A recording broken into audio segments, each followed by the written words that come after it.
रौर किरिए ए रानी कहियो माहुर खाके मर जाए अब पियल ना छोड़ब त कुछ कर जाए। हे राजा कहियो माहुर खाके कौन राजा से पूछो तब मर जाए अब पियल ना छोड़ब त कुछ कर जाए। हीरौवे किरिए रौवे किरिए रौवे किरिए रौवे किरिए ए राजा कहियो माहुर खाके मर जाए पियल ना छोड़बा त कुछो कर जाए। ए राजा कहियो माहुर खाके मर जाए पियल ना छोड़ब त कुछ कर जाए। सावन के महीना पवन करे सो सावन का महीना पवन करे शोर जियरा रे झूमे ऐसे जैसे बनवाना चाहिए। जिया रे झूमे ऐसे जैसे बनमाना चेमो।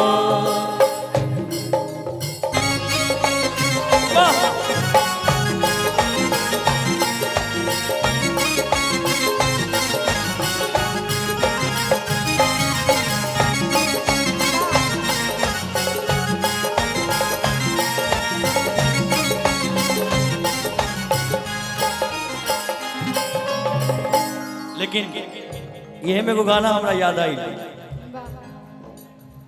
आधी आधी रातिया के भाटा पर से आवेले पीट के बारी हमारा के जगावेले।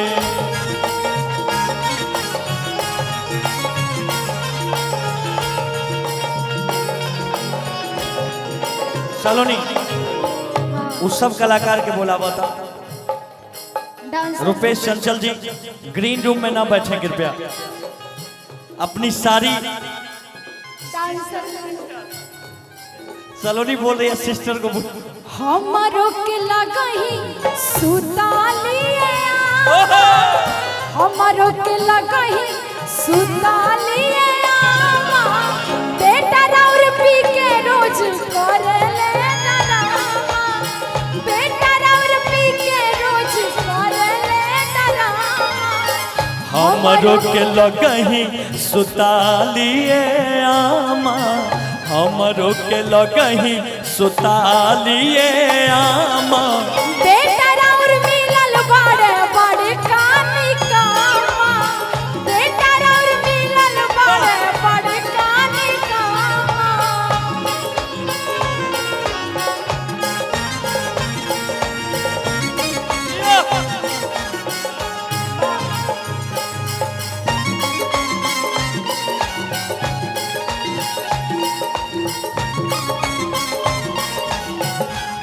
देखिए बारी बारी से जितना कलाकार थोड़ा पीछे हो जाइए एक एक आदमी आप सबसे पहले रहिएगा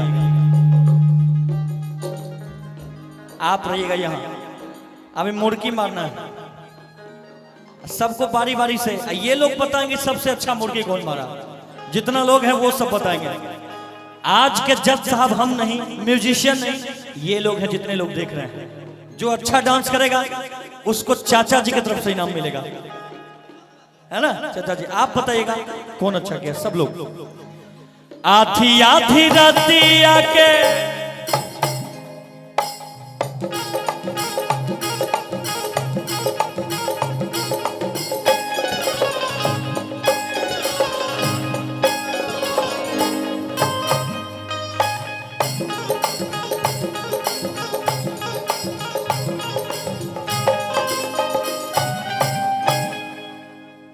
वाह इधर इधर खोपचे में आओ, इधर साइड में आओ, इधर आओ, बारी बारी से।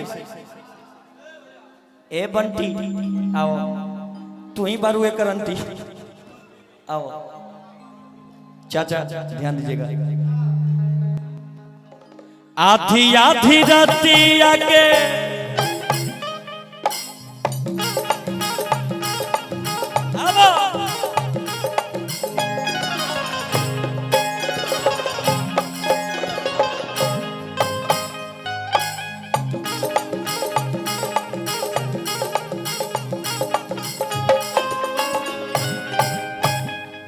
वाह, चलो इन्हें इन्हें इन्हें ए हरियर की इधर आइए।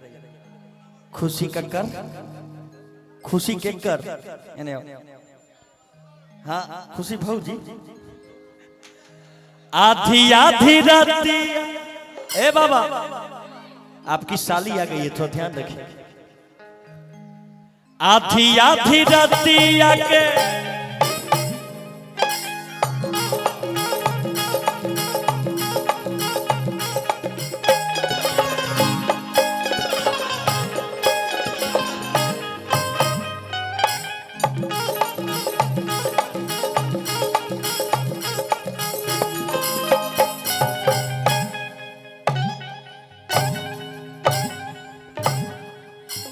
पागल। आप आइए, सबको देखिएगा आप लोग कौन सबसे बढ़िया डांस किया, आप लोग की तरफ से उसी का नाम होगा। हाँ जी।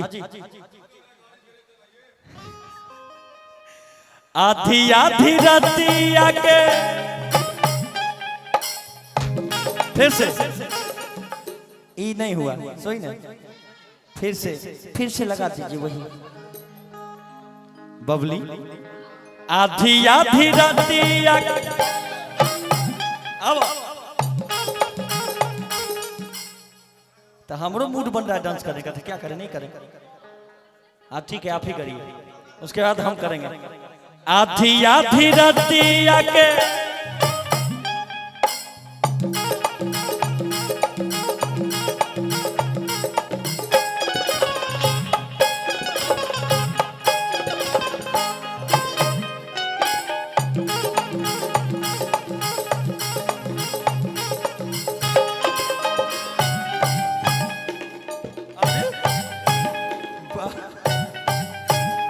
आओ है नहीं आई लास्ट अंतिम अंत भला तो सब भला। अब पीछे आंटी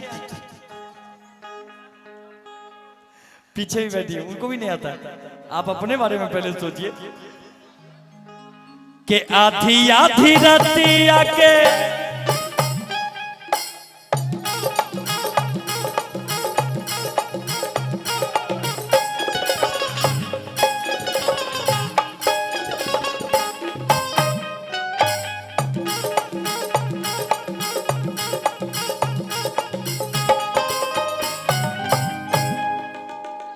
वाह वाह रोहित वाह। सलोनी जी ना ना ना ना ना हमको अच्छा, अभी सलोनी जी को भी करना चाहिए कि एक बार हल्ला कर दीजिए आप लोग। देख थोड़ा सा अरे ना ना ना ना थोड़ा सा। भाई हमको नहीं आता, बेइज्जती क्यों करवाने पे लगे हैं?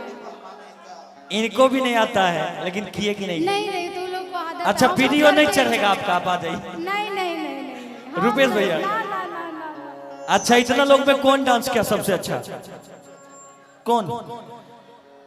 इधर आओ, खुशी आएगी पहले। ये तो हाथ उठाइएगा आप लोग, देखें कौन है। हाथ उठाइए की बढ़िया। 1 2 3 4 5 6 7 8 9 10 सच्चा भी हैं। वाह 12 13 आदमी पीछे हुई। आप आइए जी, आइए ना। इनका क्या गो आदमी है? चाची हाथ उठा लिया, उन्हें तो भगवान इनका उठा लेते ना। आप भी उधर जाइए। आओ बंटी आ जाओ, इसको देखिए तो 2 4 5 आदमी। हम आपका निशाना कहीं पे निगाह है, कहीं पे निशाना, सब समझ रहे हैं। आप तो उधर होइए, आप आइए। अच्छा उनको आप करवाइएगा, इनका देखिए तो ना 2 4 आदमी। आप भी पीछे हो जाए, आप आइए। पूजा आई लव यू। यही है। पांचों में के है कौन तो बताइएगा आप ही लोग ने। तनी हम भी कर देते हैं सबके साथ। आइए आइए तो। हेलो मैडम के पहले इस्तेमाल करें फिर विश्वास करें। डांस में डांस में सब लोग के साथ हमारे साथ करना है। अब आप लोग डिसीजन कीजिएगा कौन बढ़िया, आपका भाई कि आपकी भौजाई,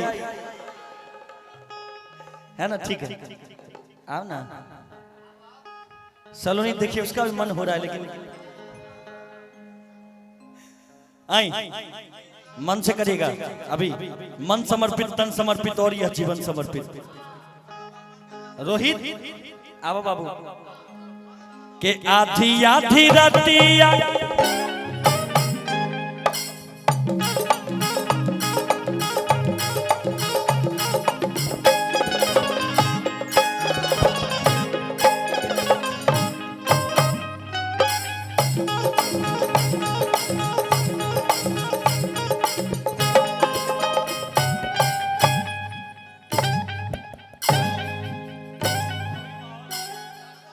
गर्दा बहुत उड़ रहा है। अच्छा लगा तो एक बार जोरदार ताली बजा दीजिए आप लोग। ये सब आप ही लोगों के लिए हम लोग करते हैं। थोड़ा गर्दा बहुत ज्यादा उड़ रहा है।